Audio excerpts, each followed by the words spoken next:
su manto en la ciudad. En este momento, allí estás vos, encontrándote, o aunque más no sea, buscándote. Y claro, te pasan cosas, pero no hay nada que sea malo o bueno. En el pensamiento está la selección. El manto negro de la noche, y más ahora que estamos entrando en los días oscuros, el manto negro de la noche cubre todo por parejos menos tu interior. Por eso, aquí estamos nosotros. Porque la noche tiene 1000 ojos y el día solo uno. Porque la mitad del mundo no sabe cómo vive la otra mitad y queremos saberlo. Y porque la palabra imposible no está en nuestro vocabulario, aquí comienzan las tardes psicolegales de la Fundación Lazos con mi compañera, pero recontra bien ponderada, Natalie Fernet. Hola Nati, buenas tardes. Hola Pablo, buenas tardes. Qué felicidad de estar los miércoles acá. Y las tardes psicolegales. ¿Qué número estamos de programa vos que llevas? 8. Ah, vamos todavía. No me vas a agarrar, los tengo contaditos. Vamos todavía, bien. El programa número 8, bueno, siempre con cosas nuevas, la verdad que estamos causando furor. ¿Viste? Muy buena repercusión del programa Sí. Con respecto a Yanola. La semana pasada Sí. aprendimos un montón de cosas nuevas, como judicializado en su testimonio que Sí. nos dio. Y yo tuve un montón de mensajes y de llamados haciendo hincapié en lo que le enseñaba al hijo de cuando iba en el ascensor. en el ascensor, de no tomar el ascensor con una señorita, o cuando estaba reunido. Supongo que debe ser el hijo de él productor o algo de eso, porque habló que cuando estaba en alguna reunión que que tenga la puerta abierta de la oficina. Sí. Así que bueno, quiero contarte, Nati, que no Sí. lo sabes, y la audiencia tampoco, los audiovidentes, y Néstor tampoco lo sabe, nuestro operador técnico, que nos tiene mucha paciencia. Sí, Néstor, la por verdad otro que lado, sí, Néstor. que la semana que viene va a Sí. estar con nosotros la abogada María Fátima Silva, que está en La Nación Más con Paulino Rodríguez, entre todas las cuestiones, también, bueno, es muy conocida en los medios, y ella es especialista también en derecho de familia. Entonces vamos a tener una charla imperdible, sobre todo para vos que estás judicializado y querés enterarte, querés hacer preguntas, querés ver en proyectos legislativos que está Fátima. Bueno, va a haber un montón de novedades importantes y bueno, va a estar un lindo programa. Un lindo Súper programa. programón. La verdad que sí. Bueno, contanos un poquitito de cómo viene hoy el programita, quién va a estar con nosotros. Bueno, si vieron ya la publicidad, hoy va a estar la doctora Musa. Bien. Que es especialista en menoridad. La doctora Musa, yo tengo una breve introducción ahora cuando Sí. la llamemos y cuarto. María del Carmen Musa es una abogada de Santa Fe, ella vive en Rosario y es jueza de menores. Que hay que diferenciar bien lo que es los juzgados, porque cuando uno habla de minoridad en la provincia de Buenos Aires es un término que está en desuso, pero bueno, en Santa Fe hay juzgado penal de menores. Acá en la provincia de Buenos Aires se llama juzgado penal juvenil. Y ella está trabajando desde hace un montón de tiempo y hace un tiempo chiquitito, creo que tiene 1 año o 2 años, la Fundación Enclave Restaurativo, que viene trabajando en justicia restaurativa. Y vamos a enterarnos de qué es la justicia restaurativa, porque si bien hay algunos abogados que pueden estar viéndonos que tengan algún conocimiento de eso, pero muy limitado también, porque es algo, a ver, no es algo nuevo, pero sí es algo muy novedoso.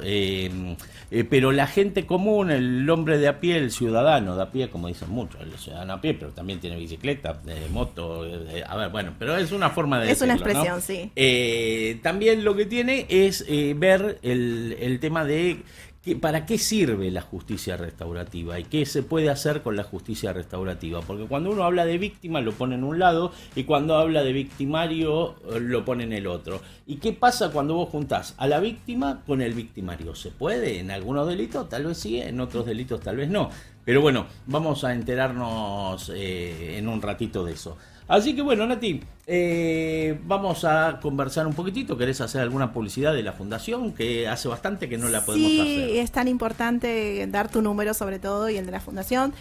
Así que bueno, les quiero contar que Dice, publicita en Tardes Psicolegales y lleva tu negocio a siguiente nivel. Hace que tu marca suene. Anuncia en Tardes Psicolegales y conecta con una audiencia interesada en derecho, psicología y bienestar.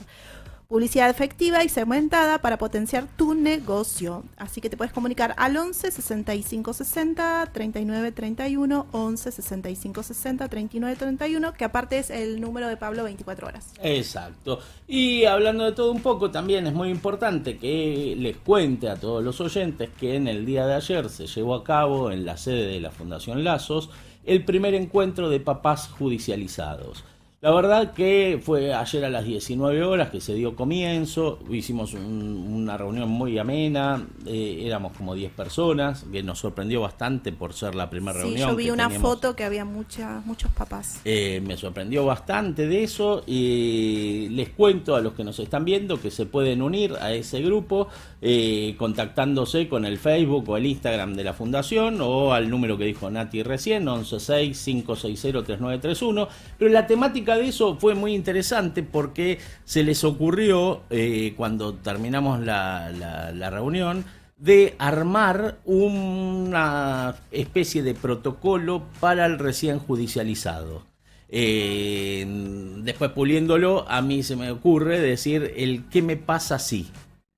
Entonces, hecho por y para judicializados. No voy a intervenir yo como abogado ni nada, van a hacerlo entre ellos mismos. Entonces, ¿qué me pasa si tal cosa? Entonces tengo que actuar de determinada manera. Todos los interrogantes que pueden surgir cuando son papás judicializados, vendría a ser. Exacto, por el momento nada más estamos haciendo con papás, tal vez más adelante hagamos con mamás, no es la idea por el momento, pero sí hablar un poco. En el Facebook de la Fundación, Guillermo Fernández, lo nombro porque me lo puso público, porque la publicación está hecha pública, puso qué buen espacio de masculinidades. Realmente tanto que se habla del feminismo y todo eso, qué bueno tener un espacio para fomentar la masculinidad de una forma responsable, teniendo el respeto por la mujer, como siempre lo tenemos desde la Fundación, porque cuando hablamos de los colectivos, lo que nosotros no estamos de acuerdo no es con el feminismo, sino con todos los ismos, digamos, todo lo que es parte fundamentalista, donde me inmolo por una idea, no podría ser el encuentro con el otro, porque claro, dialogar es ser uno en el encuentro con el otro, por lo cual ya estaría anulándote si yo pienso de determinada forma y no doy cabida a lo que vos me tenés que decir a mí, Nancy. Que es lo que ciertos colectivos tienen, que es esto de no, la idea del otro no nos interesa o no le damos cabida. Entonces, bueno, tiene que ser como dicen y si no, no es. Mirá, yo siempre pienso que para que, es más, se lo digo también a todos los que me consultan en la Fundación, para que exista un conflicto necesitamos que dos personas quieran, porque por más que vos quieras pelearte conmigo, si yo me voy y no estoy, no participo de esa pelea, te vas a pelear vos sola, o me voy a pelear yo solo si vos te levantás y te vas también. Entonces, ¿para qué entrar en una confrontación que no tiene necesidad? El grupo de ayer me encantó, se va a repetir ahora en el mes de mayo. Ellos propusieron de cada 15 días hacer la reunión. Vamos a ver si por una cuestión física mía me da como para poder hacerla, sostenerla, porque si no, los martes la reunión, los miércoles el programa de radio, los jueves y viernes que viajo, bueno, se va a hacer un poquitito cuesta arriba. Así que bueno, una publicidad más, sí. Llamo a María del Carmen Musa y estamos ahí. Bueno, Estudio Jurídico Branch y Asociados, soluciones legales a tu medida. Protege lo que más te importa. ¿Necesitas resolver un conflicto legal?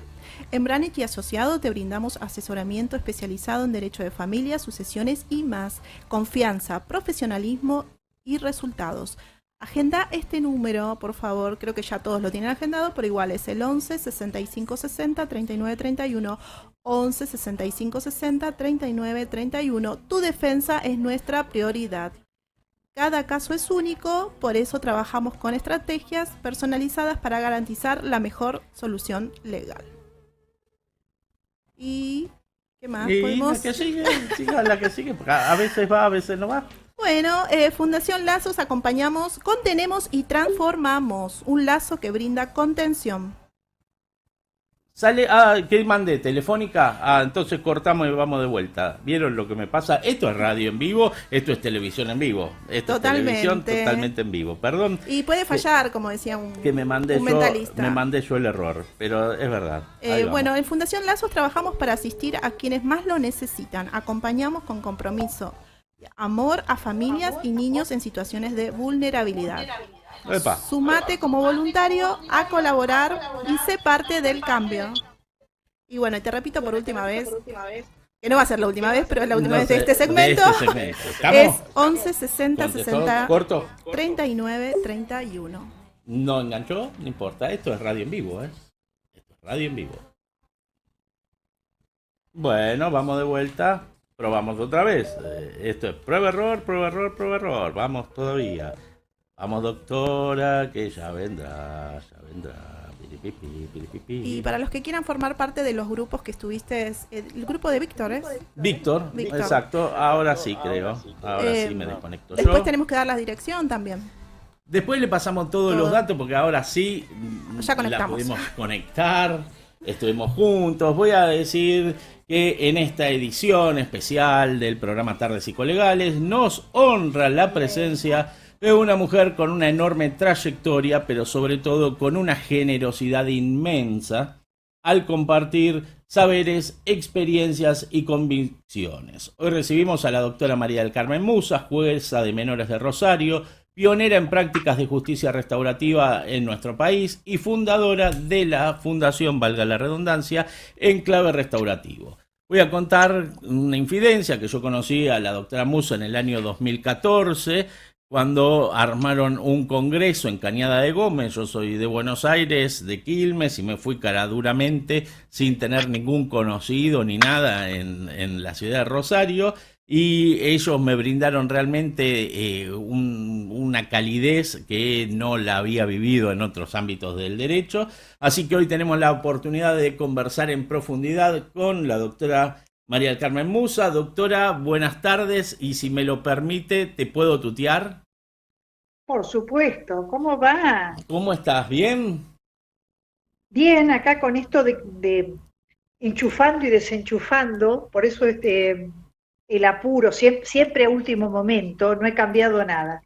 Lo que sí ha cambiado en mi vida es que estoy flamante jubilada. Ah, bien. Así que todo lo que me vas a preguntar, no estoy desactualizada, pero no puedo, aunque extrañe la función, no puedo decir que sigo siendo jueza de menores. Fui hasta ayer nomás, trabajé como jueza de menores. Bueno, nosotros hicimos la publicidad esa y tuvimos un montón de llamados y de mensajes por el Facebook y el Instagram de la Fundación, donde seguramente Nati ahora, dentro de un ratito, te va a hacer un montón de preguntas pensando que estás en función, pero bueno, vas a tener que cambiar tu respuesta, como decís vos, que sos una flamante jubilada, pero gente de haber trabajado mucho tiempo en el Poder Judicial. Y hay algo que también quiero hacer mención yo, que siempre me llamó la atención y en más de una oportunidad te lo dije, que vos eras jueza penal, pero la doctora Musa está en la UCA de Rosario como titular o tiene un puesto muy importante dentro de lo que es la Cátedra del Derecho de Familia, ¿no es así, María del Carmen? Claro, muchos años dando derecho de familia, también di civil parte general, y ahora en la UCA me quedé, digamos, uno va cumpliendo años y va dejando cosas, pero tengo a mi cargo la dirección de la carrera de especialización en Derecho de Infancia, Adolescencia y Familia. Mira. Así que la carrera empezó a dictarse en el 2018.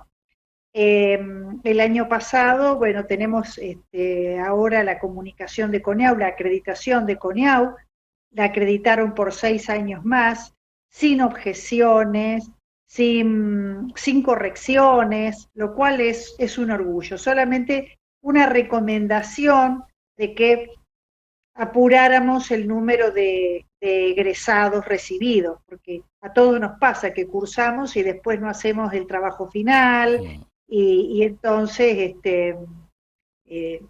pierde sentido. Para ser abogado especialista hay que terminar. Entonces esa fue la recomendación, que pusiéramos más incentivo para que la gente se recibiese. ¿Eso que nos estás contando es de cursada presencial o es virtual también?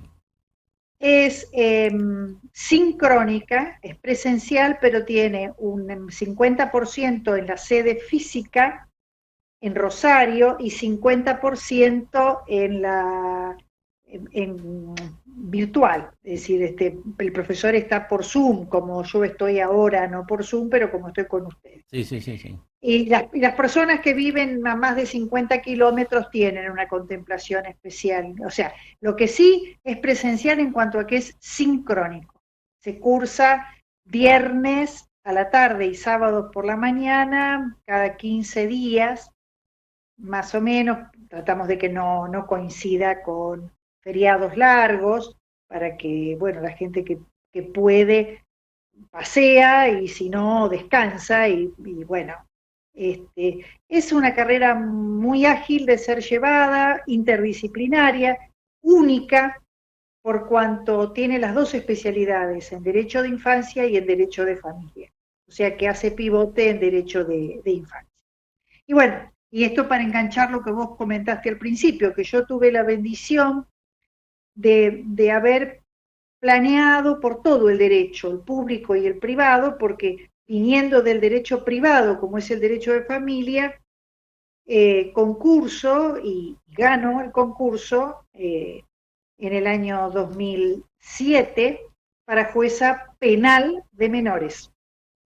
En Rosario, en Santa Fe, seguimos llamándonos jueces de menores hasta el 1 de julio, que entra en vigencia el nuevo Código Procesal Penal Juvenil, y pasarían a llamarse los jueces, no yo ya, juez de responsabilidad penal. O sea, somos jueces penales, pero de la rama juvenil. Claro. Jueces como acá en la provincia de Buenos Aires. Como acá en la provincia de Buenos Aires. Exacto. Exactamente. Bueno, y eso, decime. Eso porque... es lo que me llevó, claro, eso es lo que me llevó a la justicia restaurativa.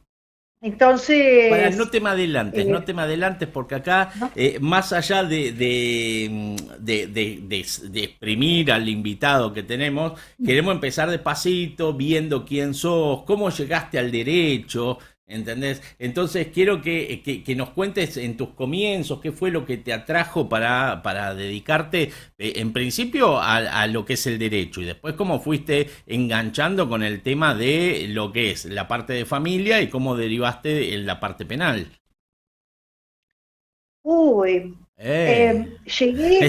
Llegué al derecho, pero azarosamente, porque yo no tengo ningún abogado en la familia, no sabía qué hacía un abogado, pero yo terminé el 5º año en 1980, todavía teníamos gobierno de facto, el ingreso a las universidades era con examen, y bueno, y era el mes de septiembre, y yo quería estudiar un profesorado. A mí siempre me gustó la docencia, pero no tenía idea, me gustaba historia,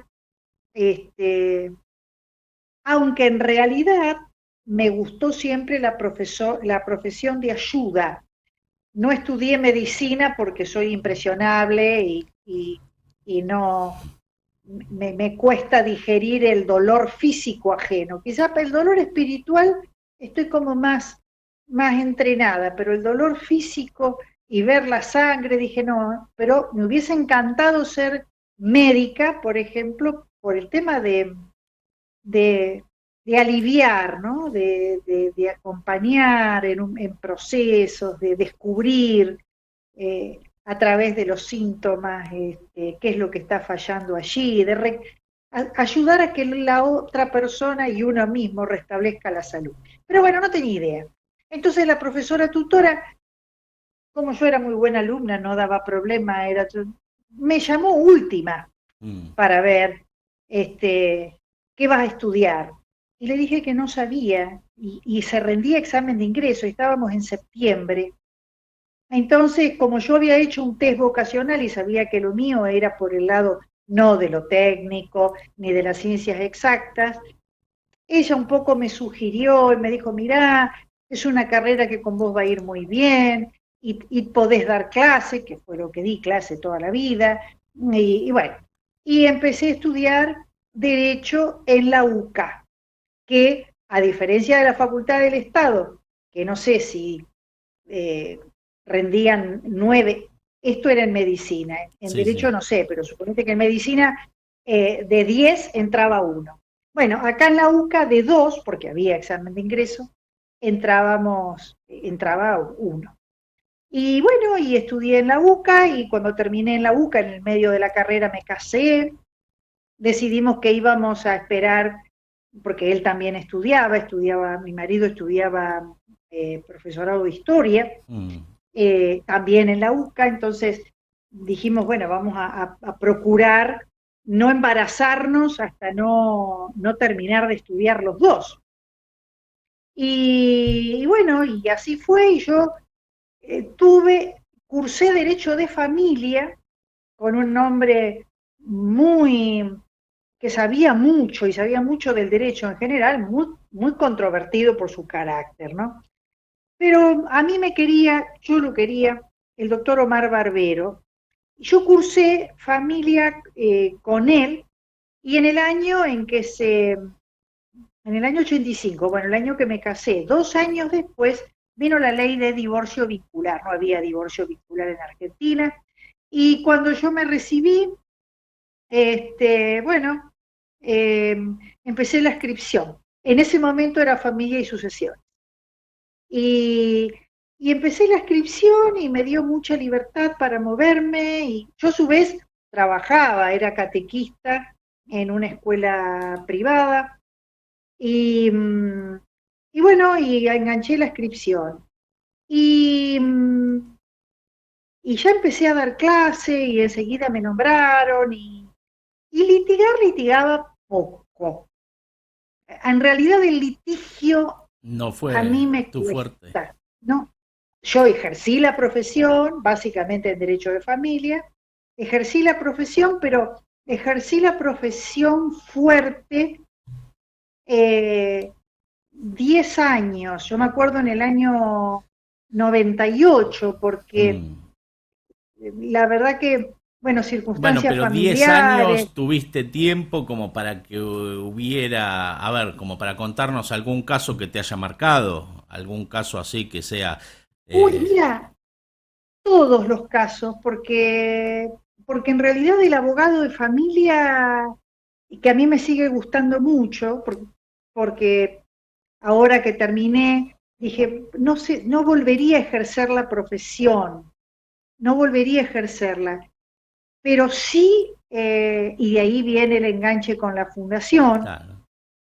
sí me interesa acompañar a la gente, sí me interesa el consejo profesional. A ver, ejercería de nuevo la profesión si tuviese un estudio montado, en el sentido de que yo tengo la idea, Y otro escribe.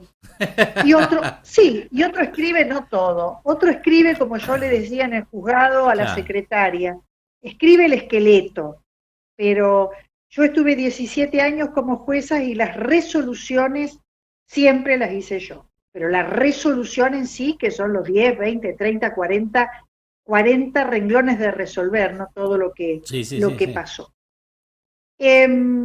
Bueno, me acuerdo que me tocó en el año 98, creo que fue en el 98, sí, que me llama por teléfono, todavía hasta el día de hoy no sé cómo fue, era una mujer, no me llama, sí, creo que me llamó ella, era una mujer que estaba viviendo en Miami, y que, claro, se había llevado, estaba separada del papá de su hijo, y un año antes le había pedido permiso al papá para llevarlo a pasear y no lo devolvió, voy a decirlo en términos Sí, sí. vulgares, los hijos no se devuelven, no son paquetes.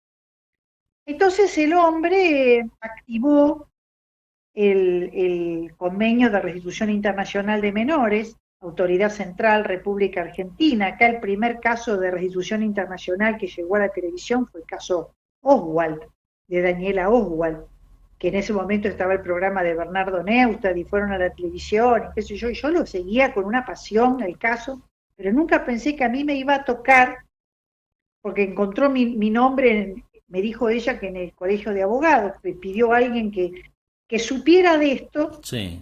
y le dieron mi teléfono. Eso fue lo que me dijo ella, a la que yo nunca vi personalmente.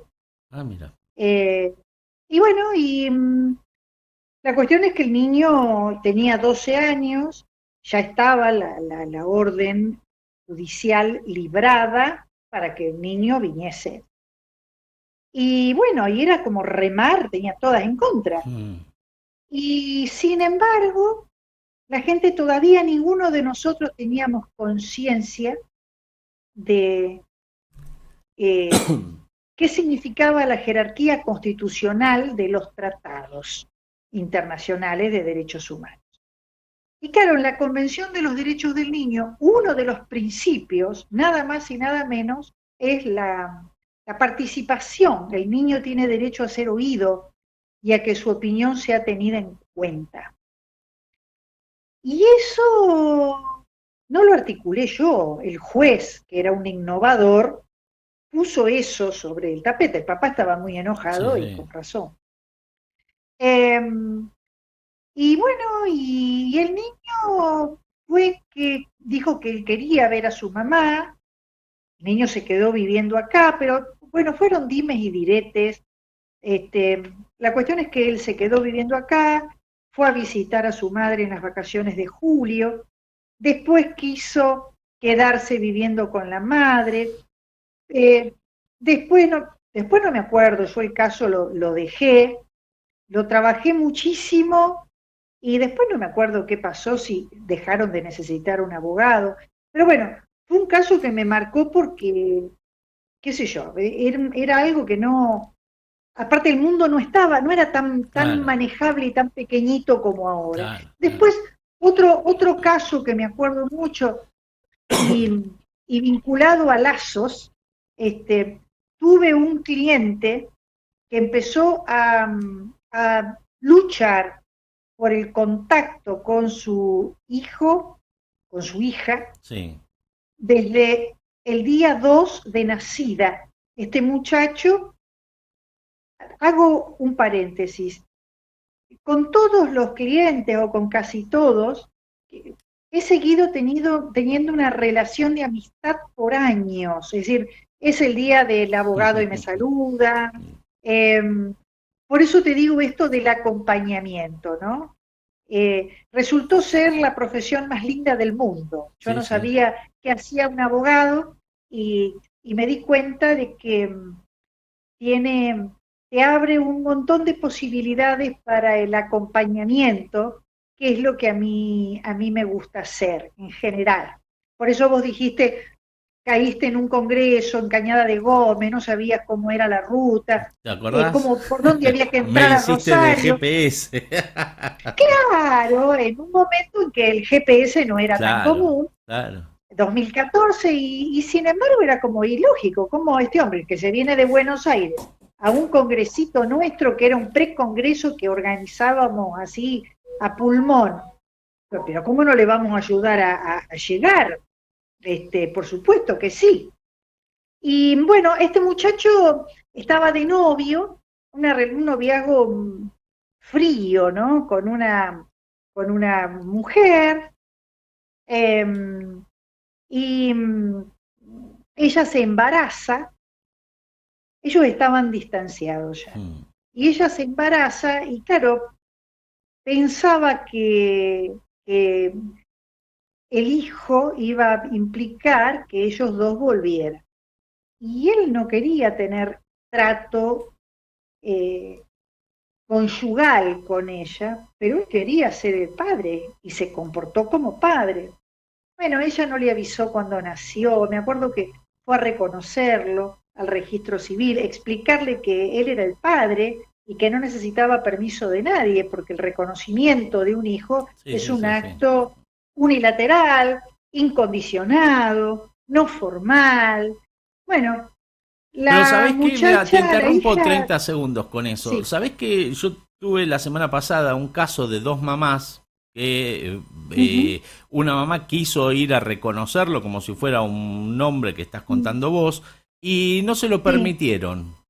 Mira vos cómo está la ley, pero los registros civiles, al menos acá en la provincia de Buenos Aires, si fuera una pareja, digamos, heterosexual, como estás contando vos, que fue el hombre solo y quiso reconocer a su hijo y se lo permitieron, en este caso no se lo permitieron a esta mamá. Vos fijate cómo, de lo que estás contando vos hasta ahora, cómo el derecho de familia va evolucionando, pero a pasos agigantados, porque cuando la acompaño yo al registro civil, el jefe del registro civil de Lomas de Zamora me muestra las resoluciones y no tenía ninguna resolución como para poder decir, bueno, me voy a agarrar de esta resolución y tenés razón. Tuvimos que judicializar el caso porque no había disposiciones administrativas como sí hay claro. en el caso que estás contando vos. Así que Sí, fíjate pero esto te cómo... estoy hablando, la hijita hoy debe tener 30 años y, y terminó viviendo con él, fue una excelente relación y eso a mí me marcó porque en el momento él insistía, iba, depositaba la cuota alimentaria, estaba su mamá viva, bueno, lo que le costó poder tener, crear, tejer una relación con su hija. Imagínate una recién nacida, si la Sí, mamá sí, sí. no le permite el acceso al papá, esta niña le puede, aparte, decir cualquier cosa a la madre, qué sé yo, que el padre estaba muerto, Sí. que no la quería. Bueno, este muchacho no ha cejado en su misión y, y consiguió una relación con la hija y de adolescente la hija incluso se fue a vivir con él.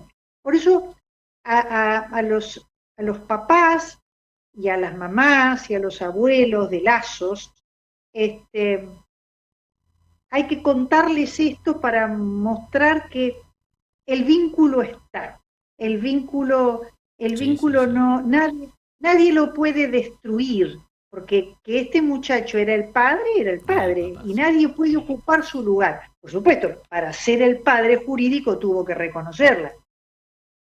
Este, si no, Doc, te hago una jurídicamente, consulta, una consulta no, vamos a seguir avanzando porque viste que el tiempo es tirano y ya son y 40, viste, no nos damos cuenta, pero...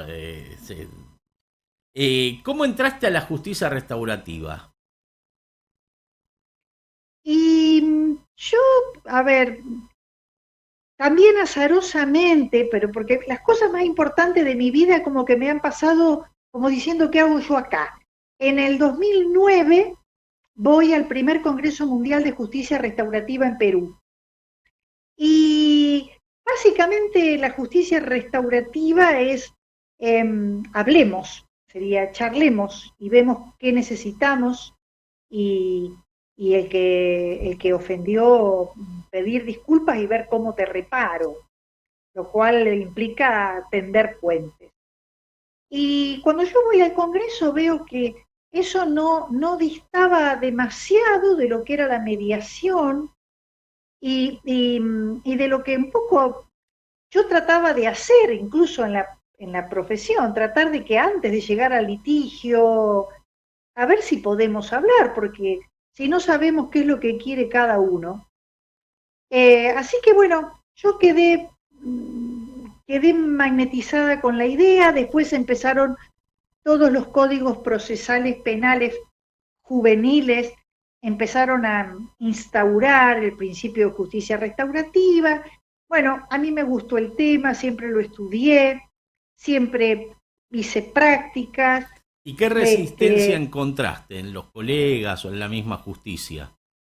Porque ahora yo tenía No. pensado un modelo de estructura cuando vos tenés un Mm. funcionario para hacer una entrevista que puede llegar hasta cierto punto avanzando con, con sus Mm. respuestas, pero ahora me abre un poco más el juego para poder preguntarte desde el mismo Poder Judicial qué trabas tenías como para poder juntar a la víctima con el victimario y tratar de No, no, bueno, restaurar. lo que pasa es que no siempre se puede juntar a la víctima con el victimario. Y sin embargo, si uno escucha a la víctima y la acompaña, eso es una intervención no íntegramente restaurativa, pero es una intervención restaurativa. Eh, no siempre se pueden reunir víctima y victimario. Lo importante es que la justicia restaurativa tiene tres R's. La primera es la de la responsabilización subjetiva. Entonces, es importante que independientemente del juicio penal, del proceso jurisdiccional, es importante que el imputado, el ofensor, eh, el agresor, como le quiera llamar, esa persona se haga cargo de lo que hizo. Se haga cargo, diga, sí, sí, estuve mal, dañé, a lo mejor no me di cuenta, pero te dañé. Entonces, eso se da de patada con el proceso penal, porque en el proceso penal el abogado defensor lo primero que le dice al que lo están imputando es guardar silencio, que callate la boca, no Mm. digas nada, porque todo lo que usás vas a meter la pata, te vas a autoincriminar, y el abogado defensor, es decir, nadie está obligado a declarar contra sí mismo y que el fiscal pruebe su teoría. Eh, Algunos sostienen que si hay justicia restaurativa es porque no puede haber la justicia tradicional. Otros decimos que no, que la justicia tradicional va a seguir existiendo, porque aparte de la justicia restaurativa es voluntaria y hay Claro. personas que no están dispuestas a reconocer y hay víctimas que no tienen ningún interés en plantearle nada al victimario y que lo único que les interesa es que se pudra en la cárcel. Ahora, yo entiendo que los sistemas pueden funcionar juntos, que no reemplaza, no sustituye a la sanción penal.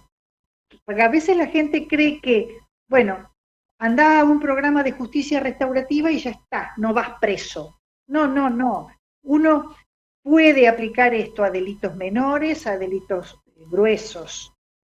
Y los videos que circulan en cualquier curso de justicia restaurativa, de prácticas restaurativas, uno observa que hay personas que han delinquido y que han sido sancionadas y están cumpliendo condena. Y cumpliendo condena se encuentran con la víctima. O sea, no es el laissez-faire, bueno, pedí disculpas y ya está. No, no, no. Claro, claro, claro. Porque tampoco la justicia restaurativa implica pedir perdón. A veces hay pedidos de perdón, otras veces no, pero reconozco que te hice mal y me banco los ojos de la víctima. Puede trabajarse con víctimas, de la víctima directa, pueden ser víctimas sustitutas, se puede trabajar con cartas. Por eso, lo ideal o lo que todos queremos es un encuentro víctima-ofensor, que hay que prepararlo mucho. ¿Y la Que, fundación Enclave Restaurativo cómo nace? y la fundación, yo siempre quise capitanear un proyecto de ayuda.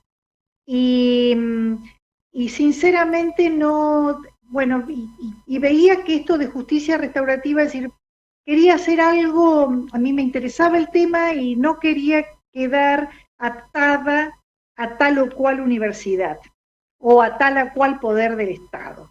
Esto lo hace el Poder Judicial, entonces vos te vas del Poder Judicial y ya no podés trabajar. Claro.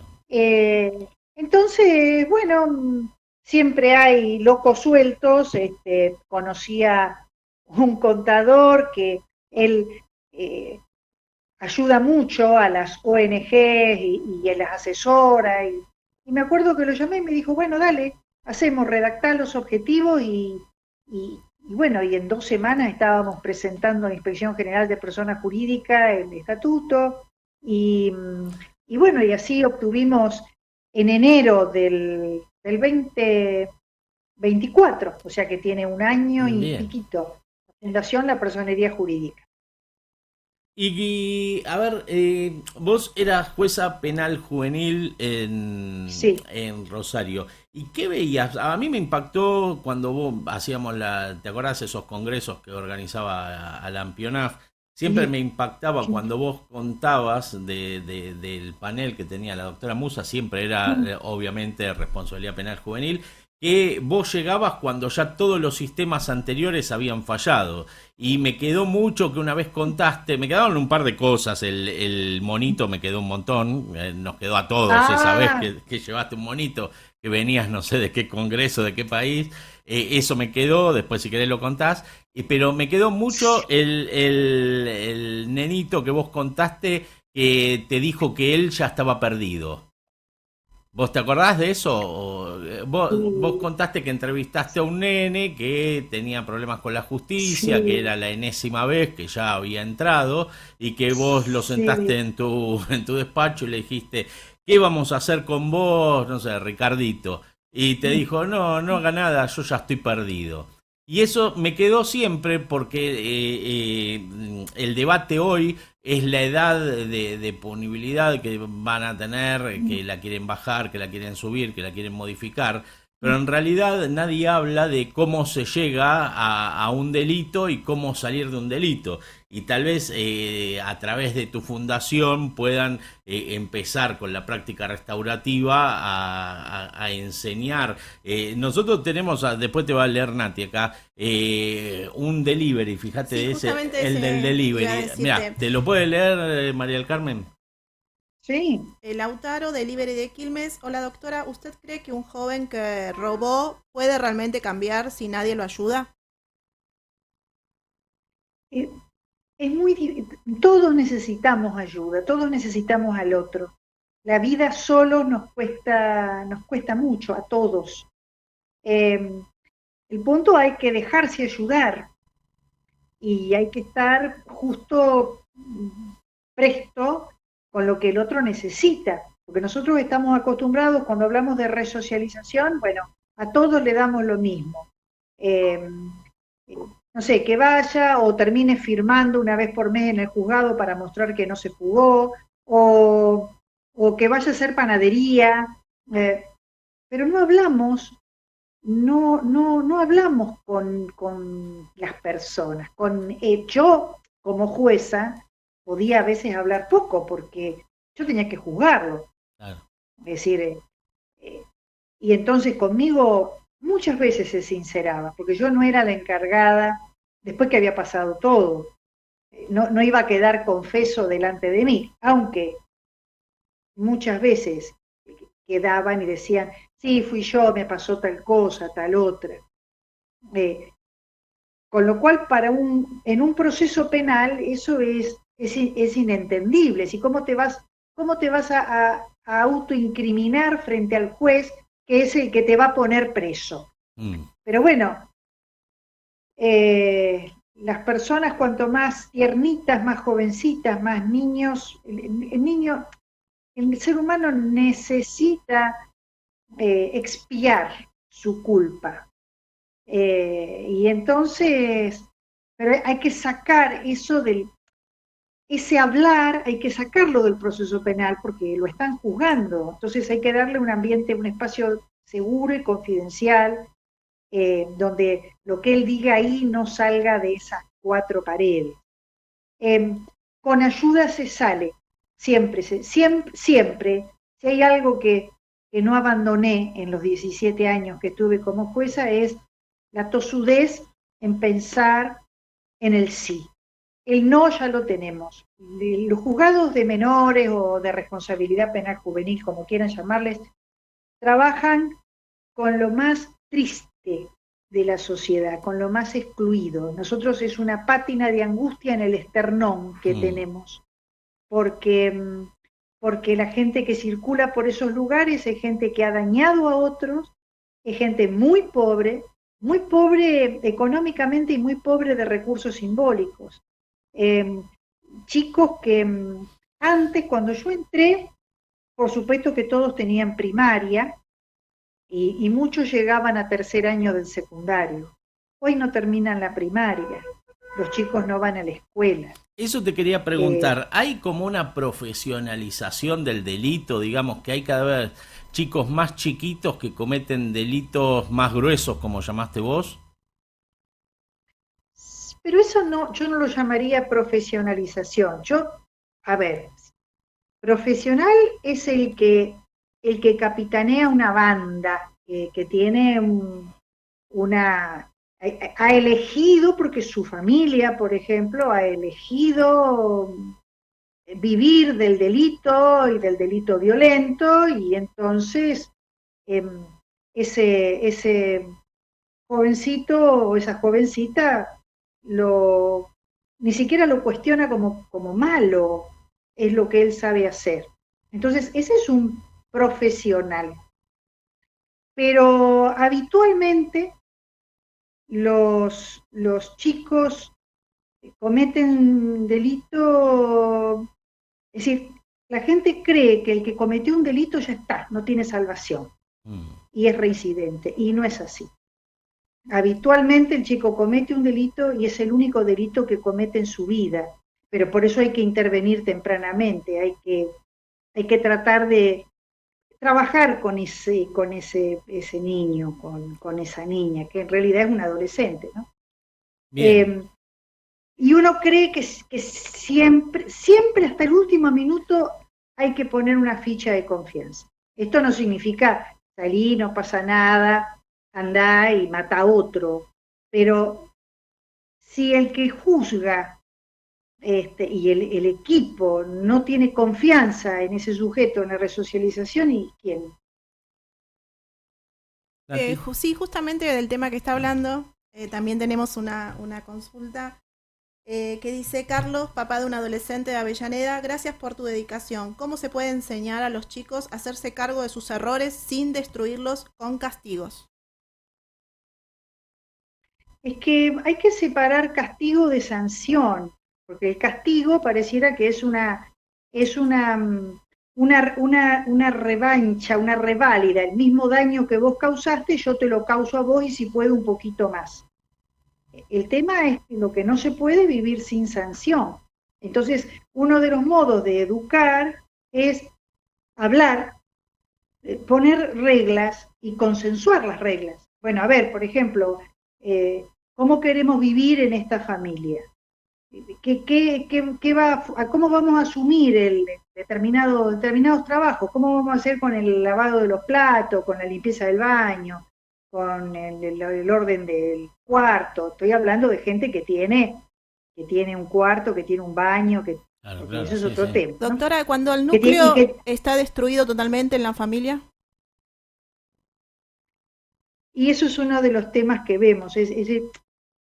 Lo que estamos viendo lamentablemente y tristemente en este tiempo es que hay niños que están muy solos. Siempre hubo una abuela, alguien, un vecino, y ahora hay niños muy, muy, muy, muy solos, librados a la mala de Dios, como decía Elías Neumann. Y entonces ahí tiene que haber una intervención temprana del Estado, porque los niños, a diferencia de los adultos, tienen derecho a vivir en familia. Un niño sin familia tiene derecho a tener familia, o sea, puede ir a golpear la puerta del Estado y a reclamar, ejerciendo su derecho. Un adulto no. Si yo me quedo sola, no puedo ir a pedirle al Estado que me dé una familia. En cambio, un niño sí. Eso significa que hay que pensar muy bien, repensar qué es una medida de protección excepcional. Esas medidas de protección que toma la Secretaría de Niñez, la Administración Pública. Porque muchas veces bueno, no lo vamos a privar de libertad, no lo vamos a sacar porque acá tiene un nexo con esta familia. No hay familia. Entonces actuemos tempranamente. Lo ideal es que viva con su familia. Pero si su familia no existe, porque no hay lo simbólico elemental, pues busquémosle un espacio lo más similar a una familia. Ni siquiera estoy diciendo vamos a darlo en adopción. También hay que desromantizar. ¿Quién adopta a un chico de 15 años? Y con conflictos encima, claro. Pero ¿quién lo va a hacer? Sí. Entonces, yo creo, frente a la pregunta de esa persona es, bueno, a ver, vamos a fijar las reglas juntos, porque si juntos pensamos las reglas, ¿y cuál va a ser la sanción si esto no se cumple? Si a vos te toca lavar los platos los viernes y vos un viernes sin causa justificada no los lavás, ¿cuál va a ser la consecuencia de eso? Porque entonces el reglamento está publicado y entonces después no es yo juez vengo y te castigo, te digo, bueno, acá esto lo consensuamos, esta ley. Bueno, acá dijimos que si vos que no lavaba los platos el día que le correspondía, después a la semana siguiente lo hacía 3 veces, qué sé yo. Doc, ¿escuchaste hablar alguna vez de que el tiempo es tirano? No, antes de despedirte, porque estamos... vos me llevaste a la prehistoria, ya lo sé, y está buenísimo, y fue una entrevista fabulosa. A ver, como presidente de Fundación Lazos, a la presidenta de Enclave Restaurativo... La fundación es Enclave. Bueno, el Instagram Enclave. Es enclave.restaurativo. Fundación Enclave, entonces. Como formadora, como ser humano, ¿qué legado te gustaría dejar? Tenemos 2 minutos para que nos cuentes. Uy, porque uno cuando hace una fundación sabe que lo tiene que trascender a uno, porque digamos, no somos como los laureles. Los laureles son eternos, los presidentes de las fundaciones son finitos.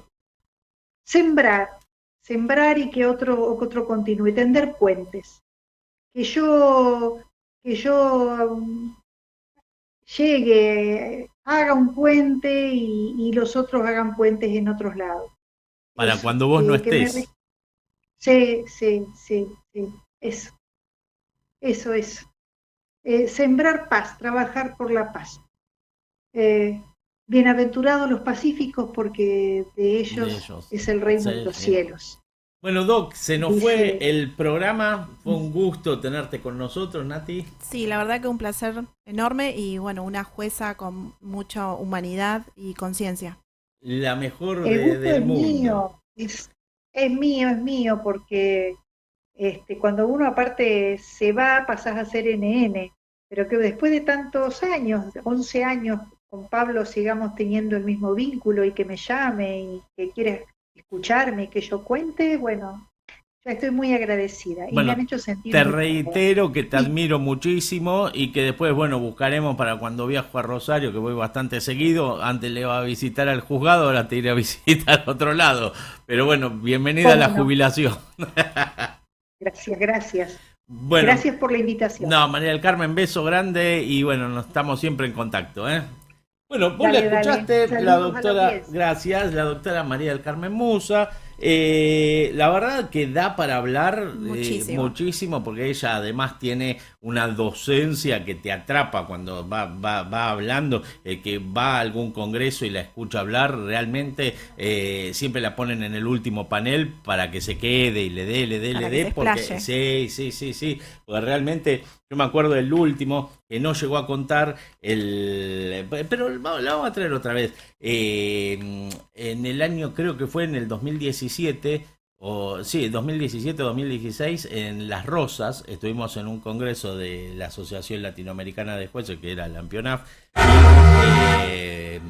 me asusté.